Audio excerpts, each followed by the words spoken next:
दृष्टि आईएएस के audio article programme में आपका स्वागत है। आज का हमारा आर्टिकल भारतीय इतिहास के महत्वपूर्ण भाग बौद्ध धर्म से संबंधित है।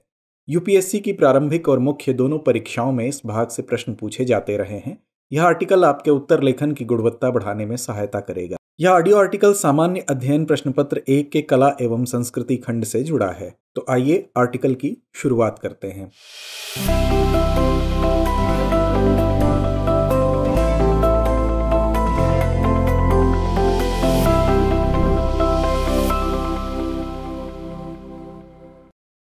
बौद्ध धर्म भारतीय उपमहाद्वीप में उत्पन्न होने वाले संसार के प्रमुख धर्मों में से एक है। भारत के नास्तिक दर्शन की विचारधाराओं में बौद्ध धर्म प्रमुख है। बौद्ध धर्म की चौथी संगीति के दौरान यह हीनयान और महायान संप्रदाय में बंट गया था। महायान संप्रदाय की दो प्रमुख विशेषताएं हैं। पहले महात्मा बुद्ध को दिखाने के लिए कुछ प्रतीकों जैसे पीपल वृक्ष आदि का प्रयोग किया जाता था, लेकिन महायान शाखा के अनुयायी बुद्ध की मूर्तियां बनाकर उन्हें ईश्वर का रूप मानते हुए उनकी पूजा अर्चना करने लगे। दूसरी विशेषता है बोधिसत्व।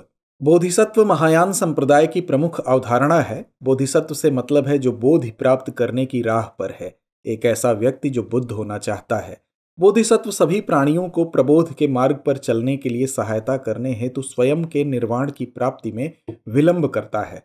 सरल शब्दों में कहें तो बोधिसत्व वो है जो अपने प्रबोधन से ज्यादा दूसरों के प्रबोधन को महत्व देता है। बोधिसत्वों की एक पूरी श्रृंखला है जिसके तहत बुद्ध ने शाक्य मुनि के रूप में अपना अंतिम जन्म लिया था। ऐसी मान्यता है कि बोधिसत्वों की इस कड़ी में मैत्रेय बोधिसत्व का अवतरण होना अभिशेष है।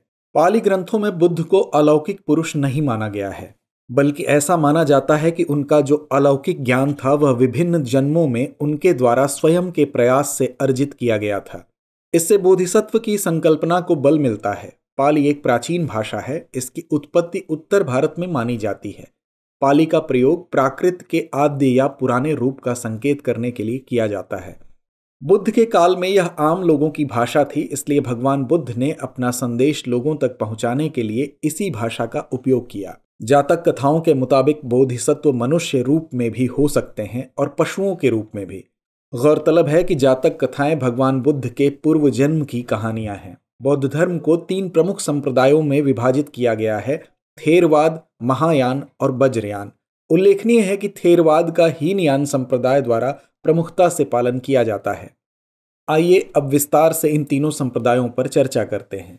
थेरवाद बौद्ध धर्म का प्राचीन संप्रदाय है। इसे महायान की तुलना में अधिक कंजर्वेटिव माना जाता है। इसका साहित्य प्रमुख रूप से पाली भाषा में है।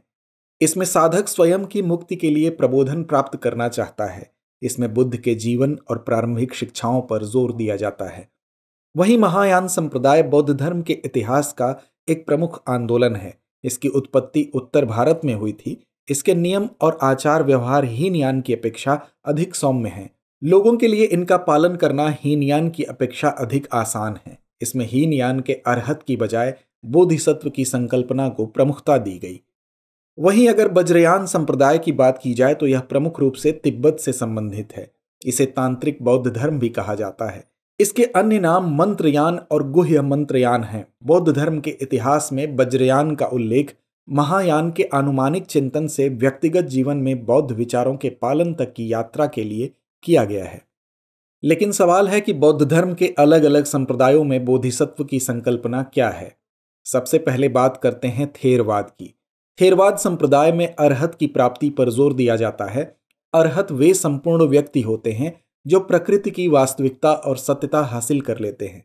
इसका मतलब है कि उन्होंने 3 तरह की बुराइयों यानी लालच, नफरत और अज्ञान से बचने के लिए अष्टांगिक मार्ग का पालन किया है।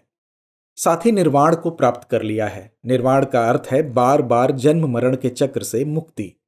वहीं महायान संप्रदाय में माना जाता है कि बुद्ध की शिक्षाओं के जरिए निर्वाण को प्राप्त किया जाता है। इसमें बोधिसत्व जैसा बनना ही उद्देश्य माना जाता है। इसे 6 पारमिताओं के जरिए हासिल किया जाता है। महायान में करुणा का विशेष महत्व है। करुणा की वजह से ही बोधिसत्व संसार में रहकर अपने और दूसरों के प्रबोधन को प्राप्त करने में मदद करता है। यही थेरवाद और महायान में प्रमुख अंतर है, जहां एक और थेरवाद में अरहत बनकर अपने जीवन मरण के चक्र से मुक्ति का प्रयास किया जाता है, जबकि महायान में दूसरों की सहायता के लिए संसार में रहना चुना जाता है। आइए अब जानते हैं कि बोधिसत्व की विशेषताएं क्या हैं। बोधिसत्व बनने के लिए 6 गुणों का पालन किया जाना चाहिए। महायान में इन्हें 6 पारमिता कहा जाता है। ये 6 पारमिताएं इस तरह हैं। पहला है उदारता, दूसरा हमेशा सत्य के साथ जीवन जिएं, तीसरा है धैर्य, चौथा अपनी ऊर्जा को संचित रखिए जिससे आप बुरे वक्त का सामना कर सके, पांचवां ध्यान के माध्यम से एकाग्रता को बढ़ाना और छठा है ज्ञान को हासिल करना। इसके अलावा बोधिसत्व के 4 सद्गुण बताए गए हैं। पहला सद्गुण है मैत्री यानी प्यार और दया, यह सभी के प्रति अच्छी भावना से संबंधित है। दूसरा सद्गुण है करुणा, यह सभी के दुखों को अपना मानने से संबंधित है।